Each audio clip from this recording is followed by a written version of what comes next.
Viral होत असलेल्या व्हिडिओमध्ये उत्तर प्रदेश पोलिसातील एका उपनिरीक्षकाला त्याच्या अधिकाऱ्यासमोर रायफलमध्ये गोळीच घालता येईना। आता प्रकरण नक्की काय बघा, आणि चॅनलवरती नवीन असाल तर जरूर सबस्क्राईब करा।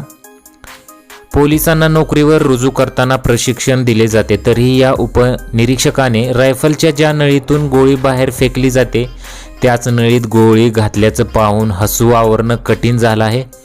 व्हिडिओत वरिष्ठ अधिकारी या पोलिसाला टियर गन ऑपरेट करायला सांगतात। त्यावेळी पोलीस बंदूक हातात घेतो आणि गोळी थेट रायफलच्या नळीमध्येच घालतो आणि ती गोळी लगेच खाली पडते, आणि तरीही हा पोलीस रायफल चालवताना दिसत आहे। मात्र रायफलमध्ये गोळीच नसल्याने केवळ टिकटिक असा आवाज आल्याचं व्हिडिओमध्ये दिसत आहे।